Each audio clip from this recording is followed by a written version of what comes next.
Hello നമസ്കാരം, ഞാൻ mini. എല്ലാവർക്കും മിനീസ് ലൈഫ് സ്റ്റൈലിലേക്ക് സ്വാഗതം. അപ്പോൾ ഇന്നത്തെ നമ്മുടെ വീഡിയോ എന്ന് പറഞ്ഞാൽ നമ്മുടെ പുതിയ പന്തലും അതേപോലെ തന്നെ പുതിയ പന്തൽ ചെയ്യുന്നതായ കുറച്ച് കൃഷികളുമാണ് കാണിക്കുന്നത്. അപ്പം അത് ഞാൻ ചെയ്യുന്നതെന്ന് പറഞ്ഞാൽ നമ്മുടെ പയറാണ്. ഒരു 7 ടൈപ്പ് പയർ ഞാൻ എടുത്തിട്ടുണ്ട്. ആ പയർ നടിയിലാണ് കാണിക്കാൻ പോകുന്നത്. അപ്പം വീഡിയോയിലോട്ട് പോകുന്നതിന് മുമ്പായിട്ട് നിങ്ങൾ ആദ്യമായിട്ടാണ് മിനീസ് ലൈഫ് സ്റ്റൈൽ എന്ന ചാനൽ കാണുന്നുണ്ടെങ്കിൽ ഒന്ന് സബ്സ്ക്രൈബ് ചെയ്തിട്ട് കാണാനായിട്ട് ശ്രമിക്കുക. അതുപോലെ തന്നെ നിങ്ങൾക്കും ഇതേപോലെ വെറൈറ്റികളൊക്കെ നടണമെന്നുണ്ടെങ്കിൽ നമ്മുടെ വെബ്സൈറ്റായ minis-lifestyle.com ഒന്ന് വിസിറ്റ് ചെയ്യുന്നുണ്ടെങ്കിൽ നിങ്ങൾക്ക് ഇഷ്ടംപോലെ വെറൈറ്റി വിത്തുകളും പച്ചക്കറി വിത്തുകളും അതേപോലെ തന്നെ ഗ്രോ ബാഗും ഒക്കെ നിങ്ങൾക്ക് വാങ്ങിക്കാവുന്നതാണ്. അപ്പോൾ നമുക്ക് വീഡിയോയിലോട്ട് പോകാം. അപ്പോൾ നമ്മുടെ ഒരു പന്തലിനകത്ത് നമ്മൾ 7 ടൈപ്പ് പയറാണ് നടാൻ ഉദ്ദേശിക്കുന്നത്.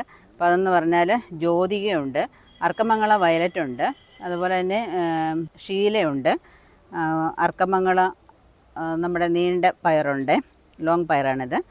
പിന്നെ വൈജയന്തി ഉണ്ട്, പിന്നെ റീനു ഉണ്ട്, കാർക്കുന്തലുണ്ട്. അപ്പോൾ ഇത്രയും പയറാണ് നടുന്നത്. കുറ്റിപ്പയർ നടുന്നില്ല. ഇത് കുറ്റിപ്പയറും വള്ളിപ്പയറും എല്ലാം കൂടെ ചേർത്ത് ഒരു 10-30ഓളം പയർ നമ്മുടെ വെബ്സൈറ്റിൽ അവൈലബിൾ ആണ് കേട്ടോ. അപ്പോൾ ഈ പയറൊക്കെ നടാനായിട്ട് നമ്മൾ ആദ്യം എന്താ വേണം? നമ്മളെടുത്തതായ സ്ഥലം, നമ്മുടെ പന്തലൊക്കെ ഒരുക്കിയിരിക്കുന്നതായ സ്ഥലത്ത് നമ്മൾ നല്ലതുപോലെ മണ്ണൊരുക്കിയിടണം. അപ്പോൾ ആദ്യം നമുക്ക് മണ്ണൊക്കെ ഒരുക്കാം. പന്തലിനെ കുറിച്ച് പറയാമെന്നുണ്ടെങ്കിൽ നമ്മളിവിടെ 3 പന്തൽ കെട്ടിയിട്ടുണ്ടായിരുന്നു. അപ്പം അതിനകത്ത് നമ്മൾ തറയിൽ കോൺക്രീറ്റ് ഒന്നും ഇട്ടിട്ടില്ല. തൂണ് 1.5 അടി താഴ്ചയിലോട്ട് കുഴിച്ചിട്ടിട്ട് ദാണ്ട് ഇതേപോലെ മേലുള്ള പന്തലിനകത്ത് നമ്മൾ നെറ്റ് കെട്ടാനുള്ള മുകളിലത്തെ ഭാഗത്തിൽ ഇത്രയും ഒരു നമ്മുടെ കൈപ്പത്തിയുടെ നീളത്തിൽ ഇങ്ങനെ താഴോട്ടാക്കിയിട്ട് ഈ പൈപ്പ് അതിനകത്തോട്ട് കയറ്റി ഇടുകയാണ് ചെയ്യുന്നത്.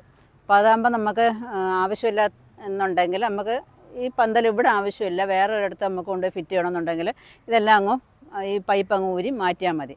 അപ്പോൾ നമുക്ക് ഈസി ആയിട്ട് നമ്മുടെ പന്തൽ എവിടെ വേണമെങ്കിലും കൊണ്ടുപോകാം. നമ്മുടെ പന്തലിൻ്റെ അടിഭാഗത്തുള്ളതുണ്ട് തറയെല്ലാം നല്ല നിരപ്പാക്കിയിട്ടുണ്ട്. പുല്ലെല്ലാം എടുത്ത് കളഞ്ഞ് നല്ല വൃത്തിയാക്കി ഉണ്ട്. ഇവിടെ നിന്ന് 2 പന്തൽ നിൽക്കുന്ന ദൂരമുണ്ട് കേട്ടോ, നല്ല ദൂരമുണ്ട്. അപ്പം 2ൻ്റെയും അടിഭാഗം എല്ലാം മണ്ണെല്ലാം നല്ലതുപോലെ നിരപ്പാക്കി പുല്ലെല്ലാം എടുത്ത് കളഞ്ഞു. ഇനി അതിൻ്റെ മുകളിലോട്ട് നെറ്റ് കെട്ടി കൊടുക്കണം. നമ്മുടെ നീല വലയുണ്ടല്ലോ, അത് വാങ്ങിച്ചിട്ട് വലിച്ചു പിടിച്ചത് കെട്ടണം, അല്ലെങ്കിൽ ബ്ലന്താക്കെ കിടക്കും. നല്ല രീതിയിൽ കെട്ടിയെങ്കിൽ മാത്രമേ അത് നന്നായിട്ട് നിൽക്കത്തുള്ളൂ. അപ്പോൾ അച്ഛനാണ് അതിൻ്റെ പണിയൊക്കെ നടത്തുന്നത്. അപ്പോൾ അതൊക്കെ കെട്ടിക്കൊണ്ടിരിക്കുകയാണ്. അതോടെ കെട്ടിയിട്ടേ ഇനി നമ്മൾ വിത്തൊക്കെ പാവുന്നുള്ളൂ. അപ്പോൾ ഇനി അടുത്തത് കാണാൻ നമുക്ക്. ഈ നെറ്റ് ലെവലിൽ വലിച്ചു കെട്ടാൻ ഇച്ചിരി പ്രയാസമാണ്. അത് കറക്റ്റായിട്ട് വരണമെന്നുണ്ടെങ്കിൽ ഇതേപോലെ കൊരുത്ത് ഉണ്ടല്ലേ, ഇങ്ങനെ കൊരുത്ത് സൈഡിലൂടെ ഇട്ടിരുന്നാൽ നമുക്ക് നമ്മുടെ പയറൊക്കെ പടർത്തുമ്പോൾ ഈ നെറ്റിനകത്തോട്ട് കയറി അങ്ങ് പൊക്കോളും. പിന്നെ അത് ടൈറ്റായിട്ട് കെട്ടി നിർത്തണം. ഇത് സൈഡാണിത്. 4 സൈഡും ഇതേപോലെ വലിച്ച് കെട്ടി നിർത്തിയെങ്കിൽ മാത്രമേ നമ്മൾ നടുന്ന പയറാണെന്നെങ്കിലും പടർന്ന് പന്തലിച്ച് കയറുന്ന എന്താണെന്നുണ്ടെങ്കിലും അതിൻ്റെ മുകളിൽ നന്നായിട്ട് നിൽക്കത്തുള്ളൂ. അല്ലെങ്കിൽ എല്ലാം എങ്ങനെ തളർന്ന് കിടക്കുന്ന മാതിരിയായിരിക്കും നമ്മുടെ നെറ്റ് കിടക്കുന്നത്. അപ്പോൾ നന്നായിട്ട് ആദ്യമേ തന്നെ വലിച്ചു കെട്ടുക. നമ്മൾ വിചാരിക്കും നെറ്റല്ലേ എളുപ്പം അങ്ങ് വലിച്ചു കെട്ടിയാൽ തീരുന്ന പണിയേ ഉള്ളെന്ന്. ഈ നെറ്റിൻ്റെ പണിയും ഇച്ചിരി പണിയൊക്കെ ഉള്ളതാട്ടോ. ഇച്ചിരി ക്ഷമയൊക്കെ ഉണ്ടെങ്കിൽ ഈ നെറ്റൊക്കെ വലിച്ചു കെട്ടി നല്ല കറക്റ്റായിട്ട് നിൽക്കത്തുള്ളൂ. നല്ല ഇതായിട്ട് നിന്നില്ലെങ്കിലാണ് പ്രശ്നം. ഉണ്ട്, ഇതിപ്പോൾ താഴോട്ട് പിടിച്ചാൽ വലുതായിട്ട് വലിയത്തില്ല. അങ്ങനെ കുറേ പ്രാവശ്യം അങ്ങോട്ടും ഇങ്ങോട്ടുമൊക്കെ വലിച്ച് പിടിച്ച് കെട്ടിയെങ്കിൽ മാത്രമേ നമ്മുടെ ഈ നെറ്റ് അല്ലെങ്കിൽ നമ്മുടെ പന്തൽ നല്ല അടിപൊളിയായിട്ട് നിൽക്കത്തുള്ളൂ. ഈ പന്തൽ നല്ല അടിപൊളിയായിട്ട് വന്നിട്ടുണ്ട്. കാരണം 2 സൈഡിലോട്ടും നമ്മുടെ നെറ്റ് വലിച്ചു കെട്ടിയിട്ടുണ്ട് കേട്ടോ. അപ്പം പച്ചക്കറികളൊക്കെ പടർന്ന് കയറി വരുമ്പോൾ അതിനകത്തോട്ട് അങ്ങ് പടർന്ന് പോയിക്കോളും. അപ്പം മറ്റേ ആദ്യം കാണിച്ച പന്തലിനേക്കാൾ കുറച്ചുകൂടെ വീതി കുറവാണ് ഈ പന്തലിന്. അപ്പം നമ്മൾ വാങ്ങിച്ച നെറ്റ് 2 സൈഡിലോട്ടും ഇങ്ങനെ വലിച്ചു കെട്ടാനായിട്ട് സാധിച്ചു. അപ്പം താഴെ നമ്മൾ പന്തൽ കെട്ടുന്നതിന് മുമ്പായിട്ട് ഇങ്ങനെയുള്ള പ്ലാസ്റ്റിക് ചരട് വെച്ചിട്ടുണ്ട്. ഇങ്ങനെ വലിച്ച് കൊരുത്ത് കൊടുത്തതിന് ശേഷം വേണം വലിച്ച് കെട്ടാനായിട്ട്. അപ്പം ഓരോ തടത്തിലും കുറേശ്ശെ സൂപ്പർ മീലാണ് ഇടുന്നത്. അപ്പോൾ നമ്മൾ എല്ലാത്തിനും ഉപയോഗിക്കുന്നതാണ് സൂപ്പർ മീൽ കേട്ടോ. സൂപ്പർ മീൽ, സെറാ മീലുണ്ടെങ്കിൽ അത് ഇടാം. അതല്ല എല്ലുപൊടി കിട്ടുന്നുണ്ടെങ്കിൽ അതിടാം. ഇവിടെ എല്ലാം കുറേ തടം എടുത്തിട്ടുണ്ട്. അപ്പോൾ അതിനകത്തെല്ലാം പല ടൈപ്പിലുള്ളതായ പയർ നടാൻ വേണ്ടിയിട്ടാണ്. അപ്പോൾ ഒരു പന്തലിൽ പല തരത്തിലുള്ളതായ പയറുകൾ. അപ്പോൾ അതൊരു രസമായിരിക്കും കാണാനായിട്ട് കിളിച്ച് വരുമ്പോഴേ. അടുത്തതിന് ഇവിടെ കിടന്ന പഴകിയതായ നമ്മുടെ കോഴിവളമാണ്. അതും ഇനി എല്ലാ തടത്തിലും കുറേശ്ശെ ഇട്ട് കൊടുക്കാം.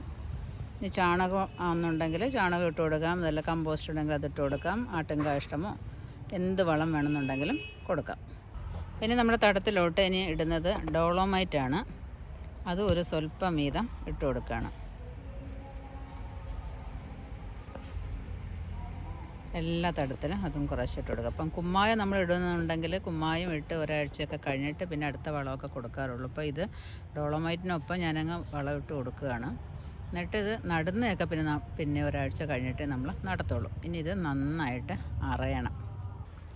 ഇതിപ്പം ഓരോ സ്പൂൺ വീതം കൊടുത്താൽ മതി കേട്ടോ. ഓരോ കുഴിക്കും ഒരു ചെറിയ ടീസ്പൂൺ ഇതാണ് ഡോളോമൈറ്റാണ് ഇട്ടിരിക്കുന്നത്. ഇനി അതിൻ്റെ 4 വശം നന്നായിട്ട് ഇതേപോലെ അങ്ങോട്ട് അറയുക. വളവും ഡോളോമൈറ്റും മണ്ണും എല്ലാം പലയിടത്ത് ചരണക്കുഴിയുടെ പല സ്ഥലങ്ങളിലും ചെന്നിട്ട് നന്നായിട്ട് ഇങ്ങനെ അങ്ങോട്ട് അറയുക.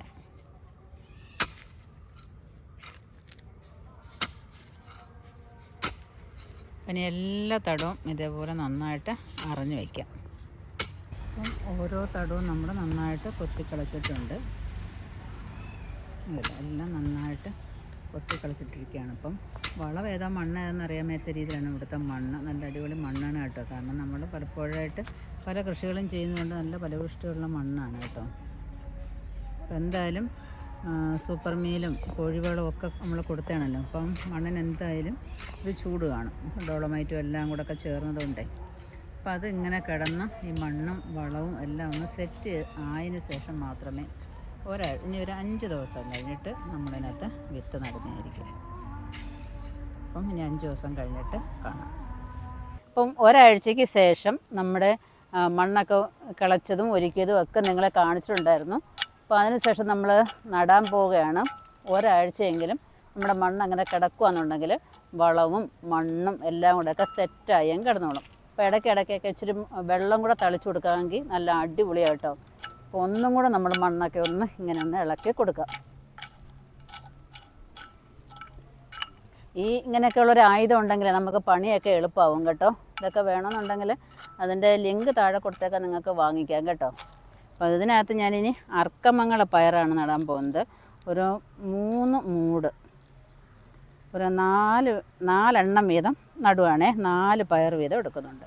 ഇതാണ് അർക്കമംഗല പയർ നടാം. 4 സൈഡിലായിട്ട് അങ്ങോട്ട് നട്ടു കൊടുക്കാം. ഇനി ഈ വിത്ത് നിങ്ങൾക്ക് രാത്രി വെള്ളത്തിൽ ഇട്ടിട്ട് രാവിലെ നടാം, അല്ലെന്നുണ്ടെങ്കിൽ രാവിലെ ഇട്ടതിന് ശേഷം വൈകിട്ട് നടാം. അങ്ങനെ വേണമെന്നുണ്ടെങ്കിലും ചെയ്യാവുന്നതാണ്. അങ്ങനെ എല്ലാ ഭാഗത്തും നമുക്കിനി എല്ലാ കുഴിയും ഇതേപോലെ ഒന്ന് വൃത്തിയാക്കണം കേട്ടോ.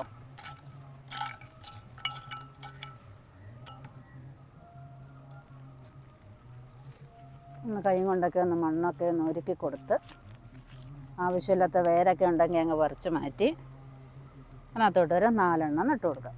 ഇതും അർക്കമംഗലം തന്നെയാണേ നടുന്നത്. അപ്പോൾ നമ്മുടെ 3 തടത്തിനകത്ത് നമ്മൾ അർക്കമംഗല പയർ നട്ടു. ഇനി അടുത്ത ടൈപ്പ് പയർ എടുക്കാം. ഓരോ പയർമണിയും ഓരോ ഷേപ്പും അതേപോലെ തന്നെ നിറവും വ്യത്യാസമൊക്കെ കണ്ടില്ല. ഇത് 2 കളറുണ്ട് കേട്ടോ. അർക്കമംഗലയ്ക്കും അതേപോലെ തന്നെയാണ് നമ്മുടെ ഇപ്പം നമ്മൾ നടാൻ പോകുന്ന അർക്കമംഗല വയലറ്റിനും അത് തന്നെയാണ്. വേറെ ജ്യോതികയുണ്ട്, അതിനും അങ്ങനെയാണ്. ഇതൊരു ഇച്ചിരി വലിയ തടമായതുകൊണ്ട് ഒരു 4 എണ്ണം നടാം, 5 എണ്ണം നട്ടാം. അപ്പോൾ ഓരോ തടവും നമ്മൾ എടുക്കുമ്പോൾ ഉണ്ടല്ലോ കട്ടയെല്ലാം നല്ലതുപോലെ ഒന്ന് ഉടച്ച് നല്ല വൃത്തിയാക്കിയതിന് ശേഷം വേണം നമ്മൾ വിത്തുകൾ അങ്ങോട്ട് ഇട്ട് കൊടുക്കാനായിട്ട്. അപ്പം നടുന്നത് മാത്രമേ ഞങ്ങളെ കാണിക്കുന്നുള്ളൂ. കിളിച്ച് വരുമ്പോൾ ഉള്ള വീഡിയോ ഒക്കെ നമുക്ക് പിന്നെ ഇടാം. വിത്തൊക്കെ ഇടുമ്പോഴും ഒരുപാട് താഴ്ചയൊന്നും വേണ്ട കേട്ടോ. അത്യാവശ്യം താഴ്ച മതിയേ, അല്ലെങ്കിൽ വിത്ത് കിളിർച്ച് കുറേ ദിവസങ്ങളെടുക്കും. ഇനി നമ്മൾ നടാൻ പോകുന്നത് ജ്യോതിക എന്ന് പറയുന്ന പയറാണ്. അപ്പം നമ്മൾ വലിയൊരു പന്തലിനകത്ത് നമ്മൾ ഇങ്ങനെ 6-7 ടൈപ്പ് പയർ ഇങ്ങനെ കിളിച്ച് വരുന്ന നിൽക്കുന്നതും വിളവെടുക്കുന്നതൊക്കെ ഒരു രസമല്ലേ. അപ്പോൾ അതും ഒരു 3 മൂട് നടാം. ഒരു തടത്തിൽ 4 പയർ വീതമാണ് നടുന്നത്.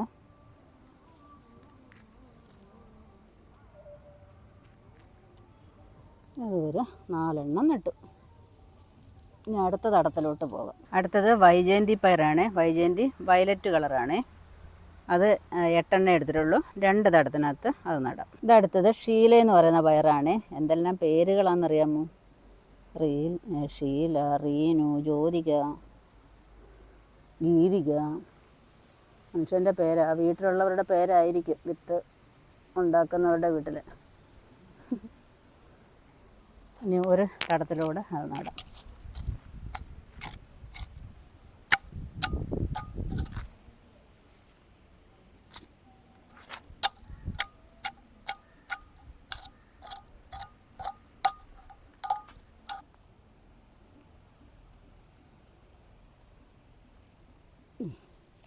ഇനി അടുത്ത പയറെടുക്കാം.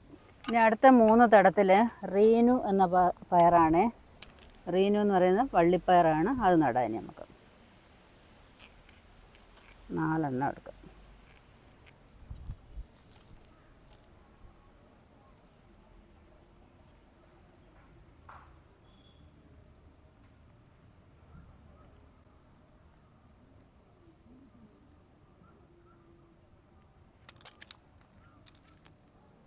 അടുത്ത തടത്തിലോട്ട് നടാം.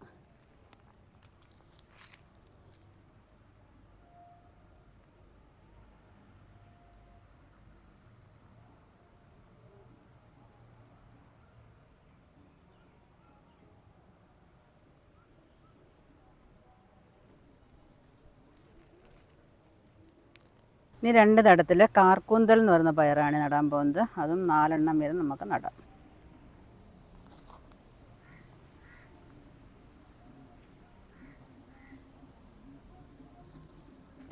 അങ്ങനെ 7 ടൈപ്പ് പയർ നമ്മൾ നട്ട് കഴിഞ്ഞു. ഇനി രാവിലെയും വൈകുന്നേരവും ഒക്കെ അതിനകത്ത് കൊണ്ടുവന്ന് വെള്ളം ഒഴിച്ചു കൊടുക്കണം. പിന്നെ അവർ വളർന്ന് വരുന്നതിനനുസരിച്ച് അവർക്ക് വേണ്ടതായ വളവും മണ്ണും ഒക്കെ നമ്മൾ അടുപ്പിച്ച് കൊടുക്കണം. അപ്പോൾ ഇനി ബാക്കിയുള്ളതൊക്കെ നമുക്ക് പുറകാലെ കാണിക്കാം. എന്താ അപ്പം നിങ്ങളെല്ലാവരും കണ്ടല്ലോ നമ്മുടെ ഈ പന്തലിനകത്തോട്ട് നമ്മുടെ ഈ നെറ്റ് കെട്ടുന്നതും അതേപോലെ തന്നെ നമ്മൾ ഈ തടം ഒക്കെ ഒരുക്കിയിട്ട് വിത്ത് എങ്ങനെയാണ് നടുന്നതെന്നും എങ്ങനെയാണ് തടം ഒരുക്കുന്നതെന്നും ഉള്ള വിശദമായ കാര്യങ്ങൾ നിങ്ങൾ മനസ്സിലാക്കി കാണുമെന്ന് വിചാരിക്കുന്നു. അപ്പം നിങ്ങളും ഇതേപോലെ കൃഷിയൊക്കെ ചെയ്യുക. ഇപ്പോൾ ഇങ്ങനെയൊക്കെ കൃഷി ചെയ്യണമെന്ന് ആഗ്രഹമുണ്ട്, വിത്തുകൾ ഗ്രോ ബാഗൊക്കെ കിട്ടുന്നില്ല എന്നുണ്ടെങ്കിൽ നമ്മുടെ വെബ്സൈറ്റായ minisLifestyle.com എന്ന് വിസിറ്റ് ചെയ്യുന്നുണ്ടെങ്കിൽ നിങ്ങൾക്ക് എല്ലാത്തരം പച്ചക്കറി വിത്തുകളും അതിൻ്റെ ഗ്രോ ബാഗും ഒക്കെ നിങ്ങൾക്ക് വാങ്ങിക്കാവുന്നതാണ്. അതുകൂടാതെ തന്നെ നമ്മുടെ കൈവശം നീലച്ചേമ്പ്, അതുപോലെ പൊന്നാങ്കണ്ണി ചീര, കസ്തൂരി മഞ്ഞൾ, കൂവപ്പൊടി, പിന്നെന്താണ് ഇഞ്ചി, ഇങ്ങനെയുള്ളതായ മാങ്ങ ഇഞ്ചി ഇങ്ങനെയുള്ളതായ എല്ലാ ഐറ്റങ്ങളും ഉണ്ട്. അപ്പോൾ ആവശ്യമുള്ളവർക്കൊക്കെ നമ്മുടെ വെബ്സൈറ്റിലൊന്ന് കയറി നോക്കാമെന്നുണ്ടെങ്കിൽ ഇതൊക്കെ നിങ്ങൾക്ക് വാങ്ങിക്കാവുന്നതാണ്. അപ്പം കൂടാതെ നമ്മുടെ വാട്സപ്പ് നമ്പറും കൂടെ കൊടുത്തേക്കാം. നിങ്ങൾക്ക് വെബ്സൈറ്റിൽ നിന്ന് വാങ്ങിക്കാനായിട്ട് ബുദ്ധിമുട്ടുള്ളവർക്ക് അതിനകത്ത് നിങ്ങൾ മെസ്സേജ് ഇട്ടാൽ മാത്രം മതി. ദൈവത്തെ ഓർത്ത് നിങ്ങൾ വിളിക്കാതെ ഇരിക്കുക. മെസ്സേജ് ഇടുന്നവർക്കാണ് നമ്മൾ മറുപടിയൊക്കെ അപ്പം കൊടുക്കുന്നത്. അപ്പോൾ എപ്പോഴും നമ്മളിപ്പം നിങ്ങൾ വിളിക്കുമ്പോൾ നമുക്ക് ഫോൺ എടുക്കാനൊന്നും പറ്റിയെന്ന് വരത്തില്ല. ഫോൺ വിളിക്കാനും അതിനകത്ത് പറ്റത്തില്ല. അതും കൂടെ ഒന്ന് മനസ്സിലാക്കിയിരുന്ന നന്ദിയാണ്. അപ്പം ഈ വീഡിയോ നിങ്ങൾക്ക് ഇഷ്ടപ്പെട്ടാണെന്ന് വിചാരിക്കുന്നു. ഇഷ്ടപ്പെട്ടെന്നുണ്ടെങ്കിൽ ലൈക്ക് ചെയ്യുക, ഷെയർ ചെയ്യുക. അതുതന്നെ സബ്സ്ക്രൈബ് ചെയ്യാതെ കാണുന്നവരാണെന്നുണ്ടെങ്കിൽ ഒന്ന് സബ്സ്ക്രൈബ് ചെയ്തിട്ട് കാണാനായിട്ട് ശ്രമിക്കുക. അപ്പോൾ അടുത്ത വീഡിയോ കാണുന്നവരെ ഞാൻ മിനി. നന്ദി, നമസ്കാരം.